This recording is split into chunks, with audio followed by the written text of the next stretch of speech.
Terima kasih Anda masih bergabung bersama kami. Kini kita masuk ke segmen kreatif dan sudah kembali bergabung Princess Sombodato.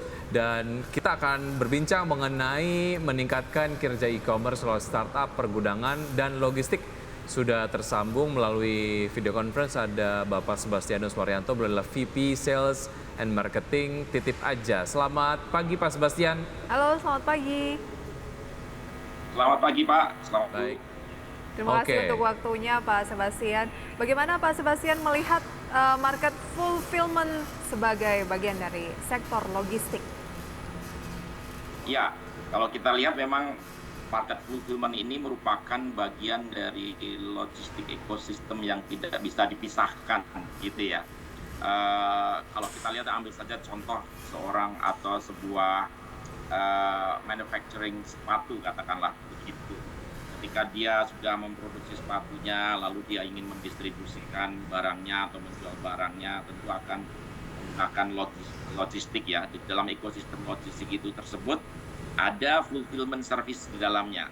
Terlebih bagi mereka yang memang masuk ke dalam online bisnis gitu ya, atau e-commerce, sehingga fulfillment ini tidak akan terpisahkan dari mereka. Salah satu contoh mungkin yang bisa kita relate ya, bagaimana fulfillment ini menjadi satu bagian yang tidak terpisahkan dari logistik untuk membantu para pebisnis, terutama juga online bisnis. Gitu. Baik, oke. Nah dari pengamatan Anda nih Pak Sebastian, keterbatasan apa saja yang ada pada layanan fulfillment yang sudah ada sebelumnya? Sebelum kita melihat keterbatasan, kita melihat sebenarnya apa sih komponen utama dari fulfillment yang diperlukan ya. Yang pertama tentunya sistem dan teknologi. Jadi fulfillment ini harus mempunyai suatu sistem atau teknologi yang cukup digunakan untuk bisa melakukan fulfillment services gitu ya, bisnis mereka. Yang kedua tentunya infrastruktur itu sendiri. Infrastruktur itu biasanya terkait dengan location atau warehouse-nya di lokasi yang baik dengan fasilitas yang cukup standar untuk bisa melakukan proses fulfillment.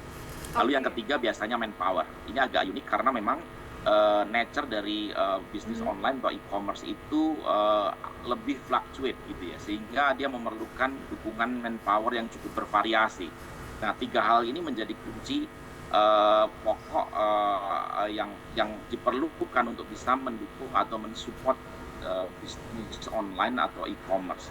Nah, terlepas dari tiga hal tersebut, itu masih ada satu lagi yang diperlukan, yaitu bagaimana tergantung dari kesiapan atau situasi dari customer tersebut di dalam bisnis online-nya atau e-commerce-nya, sehingga fulfillment itu bisa menjawab kebutuhan di tahap mana mereka saat ini berada. Apakah mereka itu baru mulai di bisnisnya, atau ada juga yang mereka itu sudah memulai ya bisnis online-nya dengan menggunakan fulfillment, tapi lakukan sendiri dengan fasilitas sendiri, dengan apa adanya begitu.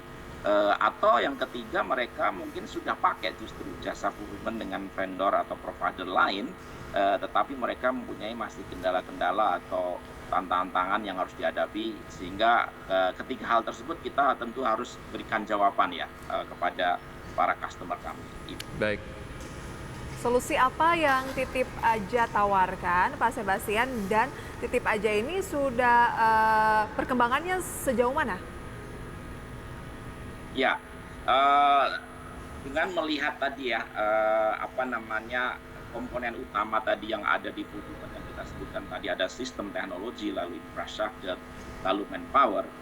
Titip Aja menawarkan sebuah fulfillment services yang mempunyai tiga komponen tersebut dengan cukup baik. Dari segi sistem dan teknologi, kami tentu mempunyai satu sistem yang cukup handal dan sudah terbukti dan bisa scalable. Itu jadi penting scalable karena bisnis e-commerce ini kalau berkembang sangat cepat sekali, sehingga sistem harus bisa membantu support untuk scalable business tadi. Dari infrastruktur, kita tentu mempunyai satu location untuk warehouse kami yang kami gunakan untuk memberikan jasa fulfillment di berbagai lokasi yang cukup strategis di berbagai kota, sehingga customer tinggal pakai gitu ya lokasi tersebut untuk melakukan fulfillment bisnis dia. Ketiga, manpower, tentu kita mempunyai suatu pengalaman karena memang kita fokus di sana.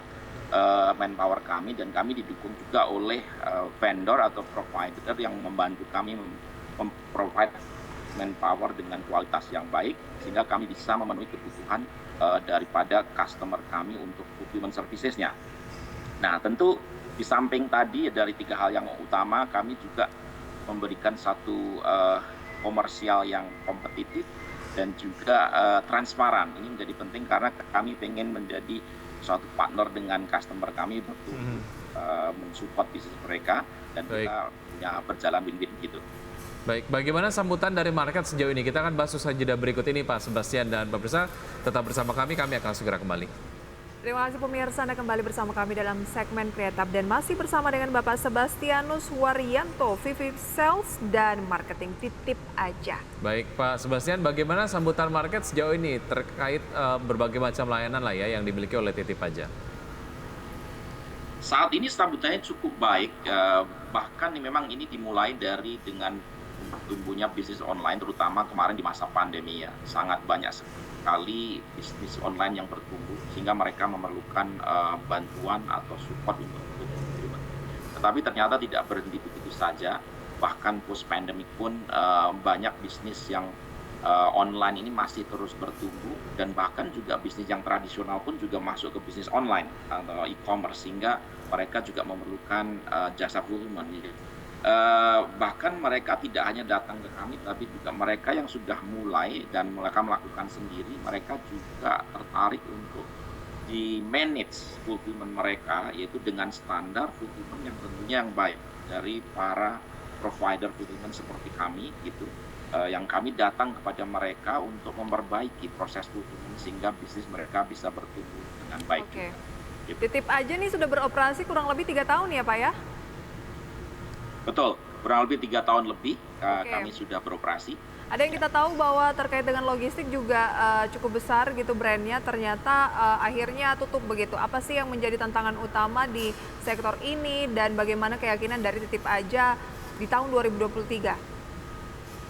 Ya, tentu kita melihat memang realitanya bahwa tidak semuanya terus berjalan ya untuk provider ini. Kami tentu akan mana services pelayanan yang tepat buat customer, itu menjadi kunci ya, karena kita intinya pengen win-win dengan customer sehingga kita bisa terus bertumbuh dan berjalan bersama. Kuncinya adalah apakah service yang tepat buat customer yang kita bisa lakukan. Kita nggak akan maksakan kalau memang itu tidak tepat gitu servisnya. Tentu kami akan terus berinovasi juga untuk menambahkan servis-servis yang diperlukan, dan itu yang justru lebih diperlukan ketimbang mungkin servis yang sebetulnya tidak tepat dan tidak diperlukan. Ini menjadi satu kunci yang baik saya rasa. Yang kedua, kita tidak berhenti pada fulfillment karena masih ada ekosistem yang lebih besar, yaitu logistik ekosistem yang lebih besar, dan kami di dalam grup itu sendiri kami tergabung dalam Antaraja Group. Ya, ada bisnis cross bordernya, ada fulfillment-nya, ada delivery-nya, baik itu express delivery maupun yang kargo, ada juga reverse logistiknya. Ini jadi satu bagian ekosistem yang kami juga akan nantinya tawarkan sebagai satu end-to-end solution, sehingga akan membantu bisnis customer bertumbuh lebih baik. Baik, mengenai harga dan juga kualitas, apa yang bisa disampaikan lah, ataupun mungkin jaminan yang bisa disampaikan kepada user bahwa memang secara layanan ini sangat berkualitas, tapi kemudian dari harga sendiri juga cukup bersaing. Baik, perlu dipahami di sini yang paling penting adalah kami mengerti betul apa customer yang dibutuhkan. Tentu ketika kita memberikan harga atau commercial pricing itu, kami akan melihat jenis barang apa sebetulnya yang akan di-manage atau di-build. Berapa banyak SKU-nya, seberapa kompleks prosesnya, lalu berapa average selling price-nya. Itu menjadi pertimbangan dalam kami memberikan harga. Karena kami ingin bahwa kami win-win, artinya gitu. Tentu harga yang barang yang cukup mahal dan kompleks penanganannya, kami akan juga memberikan sedikit harga yang sesuai gitu ya. Tetapi ini masih dalam range yang tentu diharapkan oleh customer sehingga kita bisa bertumbuh bersama. Yang kedua, kita menganut sistem sedikit transparansi. Artinya kita terbuka terhadap customisasi dari layanan yang kita berikan, dan itu akan berdampak ke kedua belah pihak, karena kami percaya bahwa kita ingin tumbuh bersama sehingga agak sedikit transparan terhadap pricing atau komersial yang kita berikan. Gitu. Oke, baik, ditunggu terus kontribusi dari Titip Aja terhadap performa dari logistik Indonesia, karena sektor ini menjadi sebuah sektor yang sangat-sangat penting lah ya, khususnya untuk menjamin sampainya berbagai macam produk lah kepada masyarakat, dan kalau rantai distribusinya sangat baik ini juga akan berdaya saing lah in terms of dari harga jual kepada konsumen. Pak Sebastius, terima kasih sudah bergabung bersama kami. Sukses untuk Anda, sukses untuk Titip Aja. Sampai jumpa. Selamat pagi. Terima kasih. Terima kasih. Baik, dan itu dia perbincangan kami bersama Pak Sebastianus dari Titip Aja begitu ya. Oke, kita akan update terlebih dahulu pergerakan dari market dari pembukaan sesi 1 hingga saat ini dapat Anda saksikan Di layar televisi ya, di mana indeks harga saham gabungan berbalik arah dengan kenaikan 0,46% di 6.760 atau naik 31 poin pemirsa, kembali menembus level psikologis di 6.700. Saham yang menjadi top gainers adalah saham BBRI, BBCA, BBNI, dan juga ada Telkom, Arto, dan GTRA, di mana dipimpin BBRI kenaikannya cukup signifikan hampir 3%, 5.575. Sementara itu saham-saham yang masuk di jalan top losers diantaranya adalah ada Nikel, kemudian ada Adaro, Sage, Jati, SMIL, Pipa, JRR, Siko, HAJJ, dan juga Aman gitu ya. Ini yang paling kemudian signifikan melemahnya adalah Adaro dengan pelemahan 6,9% ataupun hampir 7%.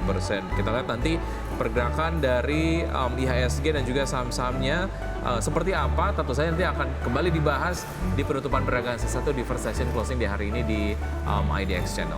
Oke pemirsa, dan informasi seputar update singkat terkait dengan perdagangan di pasar modal pada pagi hari ini menjadi penutup perjumpaan kita dalam Power Breakfast. Akhir kata saya Prisa Sombodatu. Saya Wiki Adrian, See you in the morning.